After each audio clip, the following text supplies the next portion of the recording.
하나님 말씀은 신명기 25장 1절에서 19절입니다.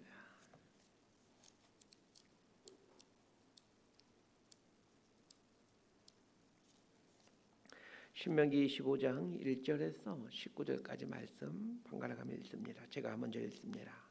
사람들 사이에 시비가 생겨 재판을 청하면 재판장은 그들을 재판하여 의인은 의롭다 하고 악인은 정죄할 것이며 악인에게 태형이 합당하면 재판장은 그를 엎드리게 하고 그의 앞에서 그의 죄에 따라 수를 맞추어 때리게 하라. 40가지는 때리려니와 그것을 넘기지는 못할지니 만일 그것을 넘겨 매를 지나치게 때리면 내가 내 형제를 경히 여기는 것이 될까 하노라. 곡식 떠는 소에게 망을 씌우지 말지니라. 형제들이 함께 사는데 그중 하나가 죽고 아들이 없거든 그 죽은 자의 아내는 나가서 타인에게 시집가지 말 것이요 그의 남편의 형제가 그에게로 들어가서 그를 맞이하여 아내로 삼아 그의 남편의 형제라는 의무를 그에게 다 행할 것이요 그 여인이 낳은 첫 아들이 그 죽은 형제의 이름을 잊게 하여 그 이름이 이스라엘 중에서 끊어지지 않게 할 것이니라. 그러나 그 사람이 만일 그 형제가 아내 맞이하기를 즐겨하지 아니하면 그 형제의 아내는 그 성문으로 장로들에게 나아가서 말하기를 내 남편의 형제가 그의 형제의 이름을 이스라엘 중에 잊기를 싫어하여 남편의 형제된 의무를 내게 행하지 아니하나이다 할 것이요 그 성읍 장로들은 그를 불러다가 말할 것이며 그가 이미 정한 뜻대로 말하기를 내가 그 여자를 맞이하기를 즐겨하지 아니하노라 하면 그의 형제의 아내가 장로들 앞에서 그에게 나아가서 그의 발에서 신을 벗기고 그의 얼굴에 침을 뱉으며 이르기를 그의 형제의 집을 세우기를 즐겨 아니하는 자에게는 이같이 할 것이라 하고 이스라엘 중에서 그의 이름을 신벗김 받은 자의 집이라 부를 것이니라. 두 사람이 서로 싸울 때에 한 사람의 아내가 그 치는 자의 손에서 그의 남편을 구하려 하여 가까이 가서 손을 벌려 그 사람의 음낭을 잡거든 너는 그 여인의 손을 찍어버릴 것이고 내 눈이 그를 불쌍히 여기지 말지니라. 너는 내 주머니에 두 종류의 저울추 그 큰 것과 작은 것을 넣지 말 것이며 내 집에 두 종류의 돼 곧 큰 것과 작은 것을 두지 말 것이요 오직 온전하고 공정한 저울추를 두며 온전하고 공정한 되를 둘 것이라. 그러면 내 하나님 여호와께서 내게 주신 땅에서 내 날이 길리라. 이런 일들을 행하는 모든 자 악을 행하는 모든 자는 내 하나님 여호와께 가증하니라. 너는 애굽에서 나오는 길에 아말렉이 내게 행한 일을 기억하라. 곧 그들이 너를 길에서 만나 내가 피곤할 때에 내 뒤에 떨어진 약한 자들을 쳤고 하나님을 두려워하지 아니하였느니라. 19절 함께 읽습니다. 그러므로 내 하나님 여호와께서 내게 기업으로 주어 차지하게 하시는 땅에서 내 하나님 여호와께서 사방에 있는 모든 적군으로부터 내게 안식을 주실 때에 너는 천하에서 아말렉에 대한 기억을 지워버리라. 너는 잊지 말지니라. 아멘. 신명기는 모세가 행한 세 편의 설교인데 두 번째 설교가 4장 후반부부터 26장까지입니다. 두 번째 설교는 율법에 대한 해석입니다. 우리식으로 하면 헌법학 개론 정도라고 할 수 있습니다. 헌법은 나라를 지탱하는 근간이 되는 법입니다. 그래서 헌법을 공부하면 그 나라가 어떤 정신과 이념 위에 세워졌는지를 알게 됩니다. 율법도 마찬가지입니다. 하나님이 세워가시고자 하는 하나님 나라가 어떤 모습인지를 우리에게 알려주고 있습니다. 율법에는 하나님의 정신이 있습니다. 율법을 공부하는 이유는 이 하나님의 정신을 알아서 하나님을 더 자세히 알기 위함입니다. 율법을 알면 하나님의 뜻을 알 수 있습니다. 하나님 백성은 하나님의 뜻을 이루는 삶을 살아야 합니다.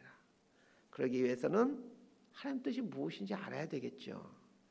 율법을 공부하면서 하나님의 뜻이 무엇인지를 알아갈 수 있게 되길 바랍니다. 오늘 본문에 나오는 율법은 이 건강한 이스라엘 공동체를 만들어가기 위해서 어떻게 해야 되는가를 얘기해주고 있습니다. 자, 1절에서 3절까지 말씀 함께 봅니다. 시작. 사람들 사이에 시비가 생겨 재판을 청하면 재판장은 그들을 재판하여 의인은 의롭다 하고 악인은 정죄할 것이며 악인의 타형이 합당하면 재판장은 그를 엎드리게 하고 그 앞에서 그의 죄에 따라 수를 맞추어 때리게 하라.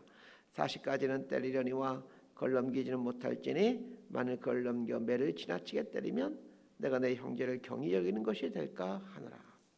1절에서 3절은 재판에 대한 내용입니다. 하나님은 이스라엘 백성들이 살아가는 동안에 시비가 생길 수밖에 없다는 걸 알고 있습니다. 우리는 다 죄인이라서 다 자기가 옳다라고 생각하기에 시비가 생기는 겁니다. 우리가 살아가는 세상이 이렇습니다.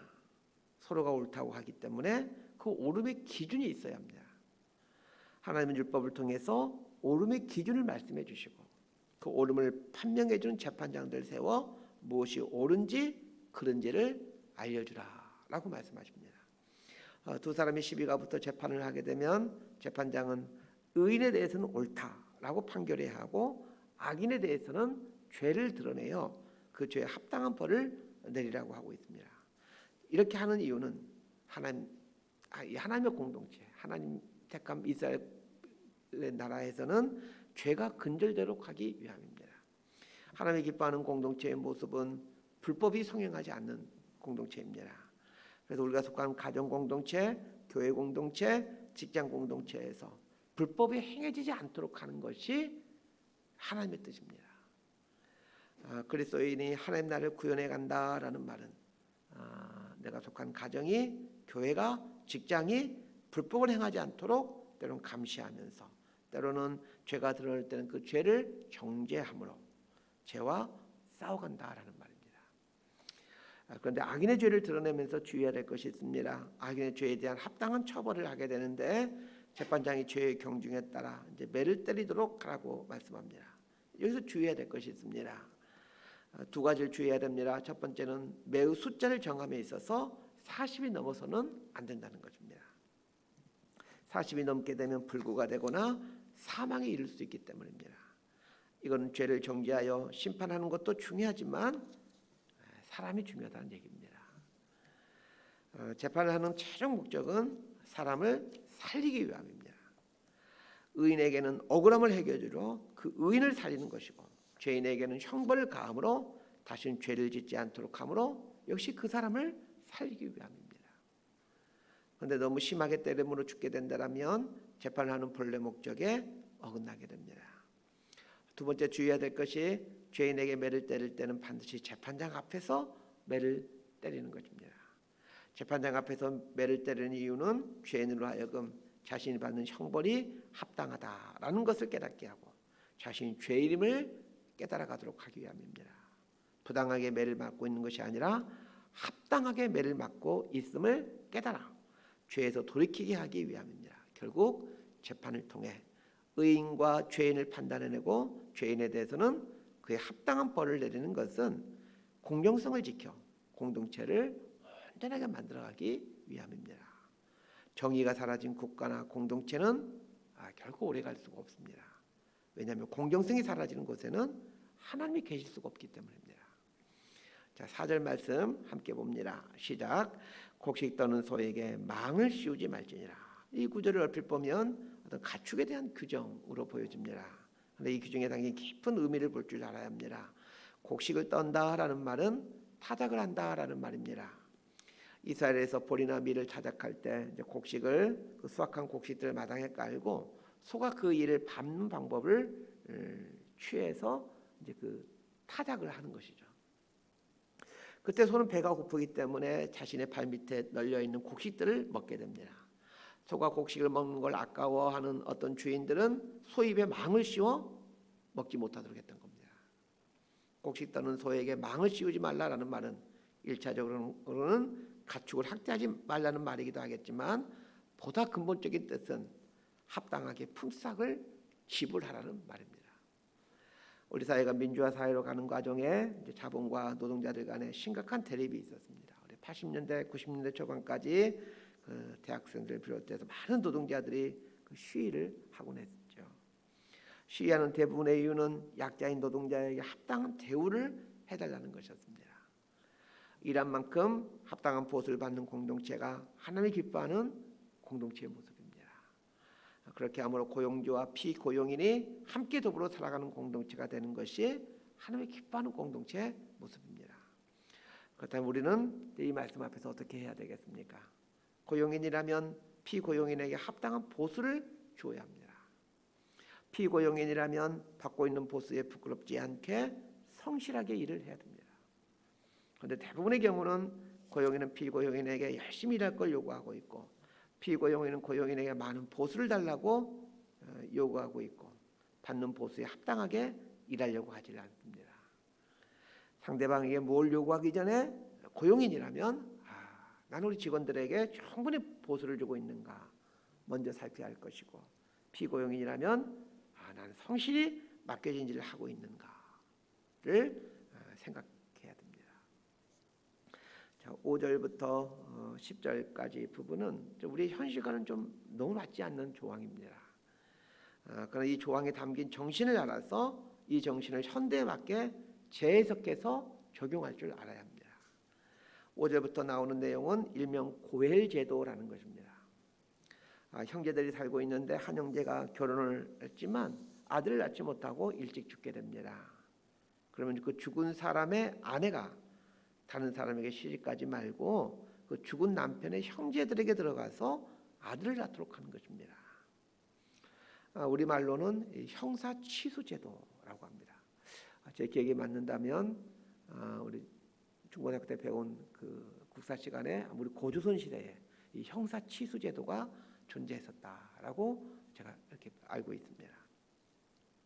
이 형사 취수 제도는 두 가지 측면에서 접근해야 됩니다. 첫 번째는 과부가 된 여인에 대한 보호 차원입니다. 누군가는 과부가 된 미망인을 돌봐줘야 되는데 가장 가까운 남편의 형제들이 돌봐야 한다는 겁니다. 이 당시에는 사회보장제도가 되어 있지 않아서 이제 과부가 되면 여자들이 먹고 살 방법이 없습니다. 그래서 그 남편의 형제들이 이 과부를 돌봐야 된다, 이렇게 말씀하시는 겁니다. 두 번째 측면은 죽은 형제의 대를 잇게 하는 것입니다. 죽은 사람의 아내가 남편의 형제에게 시집을 가서 아들을 낳게 되면 첫 아들은 죽은 남편의 아들로 입적하게 됩니다. 그렇게 함으로 대가 끊기지 않게 하라는 것입니다. 이 대가 끊기지 않게 함으로 여러 가지 효과들이 있는데 그중에 하나는 이스라엘의 땅에 분배된 그 땅이 그 지파 안에서 계속해서 존속될 수 있도록 하기 위하는 목적도 있습니다. 자, 그런데 문제가 생깁니다. 형사 취주제도에 따라 형수를 아내로 맞이해야 되는 남자 입장에서 보면 이게 별로 좋을 게 없습니다. 만약 형수가 뭐 엄청난 미인이고 동시에 큰 부자라면 아내로 맞이하는 걸 아마 좋아할 겁니다. 형수가 외모도 아닌데 성격까지 이상한 경우, 더구나 대부분 이제 가부들은 가난할 수밖에 없는데 가난하기까지 한다라면 형수를 아내로 맞이하는 남자 입장에서는 이거 죽을 맛일 겁니다. 그런 경우 남자는 자기 형수를 아내로 맞이하기를 거부하게 됩니다. 이때 미망인은 성읍의 장로들에게 가서 어떤 행동을 하게 되는데 장로들 앞에서 미망인은 자신을 거부한 시동생의 신발을 벗기고 시동생의 얼굴에 침을 뱉습니다. 그래서 사람들 하여금 그 남자를 신벗김 받은 자의 집이라고 일컫게 하라는 겁니다. 신벗김 받은 자의 집이라는 말은 아주 불명예스러운 어떤 욕이라고 볼 수 있습니다. 자신의 친족을 돌보지 아니한 파렴치한 사람, 이기적인 사람이라는 뜻입니다. 그러면 형의 미망인을 자신의 아내로 맞이하지 아니한 가장 큰 이유가 무엇이겠습니까? 대부분은 경제적인 부분 때문입니다. 형의 미망인을 아내로 맞이하게 되면 그를 통해서 낳게 되는 아들에게 상당한 양의 재산을 줘야 하기 때문입니다.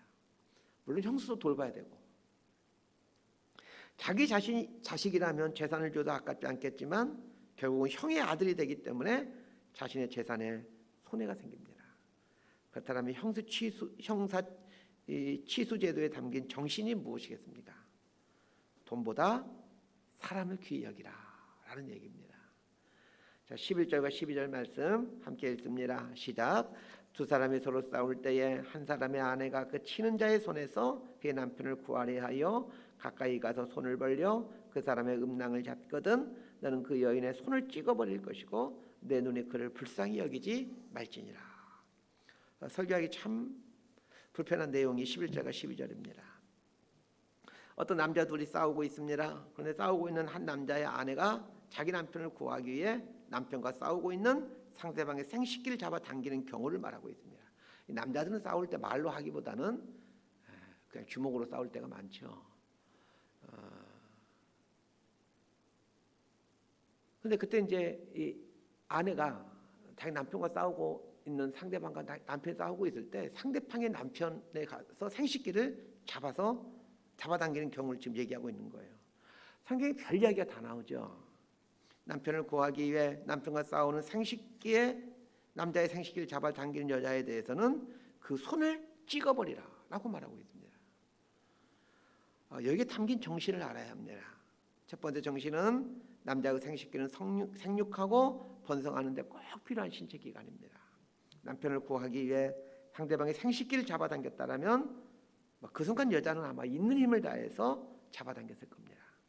천하무적 아줌마의 무쇠팔로 힘껏 잡아당기면 남자는 불구가 될 가능성이 아주 높습니다.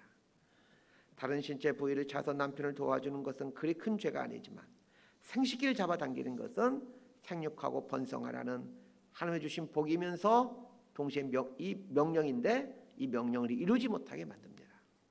두 번째 정신은 하나님의 백성은 싸우더라도 품위 있게 싸워야 된다는 얘기입니다. 싸우더라도 존댓말 써가면서 논리적이고 이성적으로 싸워야 한다는 얘기입니다. 그래서 여러분 부부싸움 하실 때 물건 던지고 악 쓰면서 싸우지 않게 되길 바랍니다. 혹시 물건을 던져야 될 때는 꼭 저희 집 앞에다가 던져주시길 바랍니다. 살면서 싸우기도 하죠. 그런데 싸우더라도 품위 있게 싸우라는 얘기입니다. 부부싸움만에 해당되는 게 아닙니다. 다른 사람들과 싸울 때도 있잖아요. 그럴 때도 터무니없이 인격을 비방하면서 품격이 낮게 싸우지 말라는 얘기입니다. 있는 걸 그대로 얘기하면 상관없겠지만 없는 말을 하고 과장해서 말하는 것은 하나님 백성답지 않는 태도라는 겁니다. 이 구절 앞에서 나름대로 또 적용한다고 싸우지 말 것 이렇게 적용하지 마세요. 안 싸우고 살 만큼 우리는 그렇게 수준 있는 사람들이 아닙니다. 싸울 때 수준 있게 싸울 것 이렇게 적용할 수 있게 되길 바랍니다. 13절에서 16절까지 우리 한번 읽어보도록 하겠습니다. 시작. 너는 내 주머니에 두 종류의 저울 주 곧 큰 것과 작은 것을 넣지 말 것이며 내 집에 두 종류의 돼 곧 큰 것과 작은 것을 두지 말 것이요 오직 온전하고 공정한 저울 줄 두며 온전하고 공정한 되를 둘 것이라. 그러면 내 하나님 여호와께서 내게 주시는 땅에서 내 날이 길리라. 이런 일들을 행하는 모든 자 악을 행하는 모든 자는 내 하나님 여호와께 가증하니라. 두 종류의 저울추를 사용하지 말라라는 말은 이익을 위해 속임수를 사용하지 말라. 속임수를 사용해서 돈 벌지 말라라는 말입니다. 그러면서 하나님은 공정한 추를 사용하게 되면 복을 내리신다고 말씀하는데 어떤 복을 내리십니까? 이 땅에서 장수하는 복을 주십니다. 반대로 생각해 보십시다. 공정한 추를 사용하지 않으면 일찍 죽는다는 말이기도 합니다. 왜 일찍 죽게 할까요? 자신의 이익을 위해 다른 사람에게 손해를 끼치는 것을 아무렇게 생각하지 않는 것은 하나님 앞에 가증한 것이 되기 때문입니다. 자, 그런데 우리 주변에는 자신의 이익을 위해 다른 사람을 짓밟는 사람들이 오래 사는 경우를 많이 보게 됩니다. 이걸 어떻게 해석해야 될까요?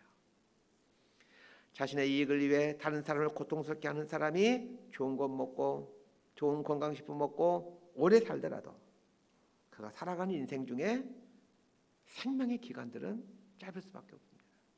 과연 그 사람의 인생 중에 생명을 낚아올리는 시간은 얼마나 되겠습니까? 아마 거의 없겠죠. 그 인생 대부분이 다 사망의 시간들이지 않겠습니까? 얼마나 오래 사느냐가 중요한 게 아니라 나에게 주어진 인생 기한 중에 이 생명의 기한들, 생명으로 낚아올릴 수 있는 그 시간들을 많아지게 하는 것이 인생을 의미 있게 사는 것 아니겠습니까? 자, 17절에서 우리 19절까지 함께 읽습니다. 시작. 너희는 애굽에서 나오는 길에 아말렉이 내게 행한 일을 기억하라.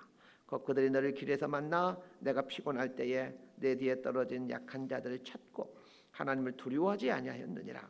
그러므로 내 하나님 여호와께서 내게 기업으로 주시어 차지하게 하시는 땅에서 내 하나님 여호와께서 사방에 있는 모든 적군으로부터 내게 안식을 주실 때에 너는 천하에서 아말렉에 대한 기억을 지워버리라. 너는 잊지 말지니라. 하나님께서 유독 아말렉 족속에 대해서는 끝까지 진멸하라고 말하고 있습니다. 표현도 무서운 표현이죠. 아말렉에 대한 기억을 지워버리라. 참 무서운 표현들을 사용하고 있습니다. 아말렉과 이스라엘이 관련을 맺게 된 때는 이스라엘이 출애굽한 지 한 달쯤 되었을 때에 그 르비딤에서 시내산으로 이동할 때 이제 처음 관련을 맺게 됩니다. 이스라엘 백성들이 르비딤에서 시내산으로 이동하고 있는데 아말렉이 광야에 숨어 있다가 그 뒤에 처진 이스라엘 백성들을 공격해서 이스라엘에게 많은 피해를 줍니다. 그때 모세가 그 소식을 듣고 여호수아에게 명령하여 아말렉과 전쟁을 치르게 하죠. 그런데 그때 아말렉이 다 진멸당한 게 아닙니다. 계속해서 생존하면서 아말렉은 마치 하이에나처럼 약한 사람들을 공격해 다른 사람들의 것을 빼앗으면서 살아가는 삶을 살게 됩니다. 아말렉은 자신들이 땀 흘려 수고함으로 소상을 먹은 게 아니라 약탈함으로 먹고 살아가는 무법자였습니다. 하나님은 아말렉을 가리켜서 하나님을 두려워하지 않는 사람들이다 라고 말하고 있습니다. 그러면서 하나님은 당신의 백성인 이스라엘로 하여금 아말렉을 대적해서 그들을 진멸하라고 말씀하고 있습니다. 이것은 무엇을 말해주는 것입니까? 하나님을 대적하고 하나님을 무시하는 사람들과 세력들에 대해서는 하나님이 반드시 무너뜨리신다 라는 것을 말해줍니다. 오늘날도 아말렉과 같은 사람들이 있죠. 사기꾼이라든지 도둑놈들이라든지 강도라든지. 말씀 정리합니다. 하나님 나라는 공동체입니다. 심지어는 하나님도 공동체로 존재하고 계십니다. 성부 하나님, 성자 하나님, 성령 하나님 이렇게 공동체로 존재합니다.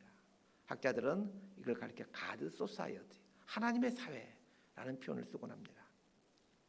하나님은 당신의 백성들이 공동체를 이루며 살기를 원하십니다. 그런데 모여 산다라고 공동체가 되는 게 아닙니다. 하나님의 정신이 깃들어야 그제서야 하나님의 공동체가 됩니다. 하나님의 공동체가 되기 위해서는 공동체 안에 공정성이 지켜져야 됩니다. 공정성이 지켜지지 않으면 공동체는 무너지게 되고 하나님의 영광을 드러내지 못하게 됩니다. 그래서 사람들 간에 시비가 생기면 시비를 가려 악에 대해서는 합당한 처벌하라고 말씀하고 계시고 피고용인의 노동력을 사용하게 되면 그에 합당한 대가를 지불하라고 말씀하시는 거고 돈보다는 사람을 먼저 생각해서 손해보더라도 공동체가 영속될 수 있도록 미망인인 형수를 취해 아들을 낳으라는 겁니다. 하나님의 백성들은 품위가 있어야 합니다. 싸우더라도 품위 있게 싸워야 하고 정직한 저울추를 사용함으로 정직하게 먹고 살아야 합니다. 돈 앞에서 불법을 행하는 품격 낮은 삶을 살지 말 걸 요구하고 계십니다. 오늘 본문에 나오는 내용들은 대부분이 사회윤리적인 내용들입니다. 그러나 이런 모든 것들이 신앙이라는 것을 아셔야 됩니다. 사회윤리가 신앙이라는 것을 기억하셔야 됩니다. 그런데 적지 않은 그리스도인들은 사회윤리와 신앙을 별개의 것으로 생각을 합니다. 그렇지 않습니다. 사회윤리를 지켜가는 것이 신앙입니다. 공정하고 정직하고 품위를 지켜가므로 하나님이 원하시는 공동체를 만들어가는 저와 여러분의 삶이 되기를 진심으로 소망하고 축복합니다. 기도하겠습니다. 하나님 아버지, 우리가 사회 공동체 속에 속해서 살고 있고 가정 공동체, 또 교회 공동체, 직장 공동체에 속해서 살고 있습니다. 공동체에 속해서 공동체가 건강하고 공정하며 정직한 공동체가 되도록 나에게 주어진 자리에서 최선을 다해 살아가는 것이 신앙임을 알게 됩니다. 기도하고 예배하고 헌금하는 것이 신앙생활이 아니라 내가 속한 공동체 속에서 정직을 드러내며 공정을 드러내며 품위 있게 사는 것이 신앙생활임을 알아 건강한 사회인으로 또 공정하고 정직한 사회인으로 살아갈 수 있도록 우리 삶을 붙들어 주옵소서. 예수님 이름으로 기도드리옵나이다.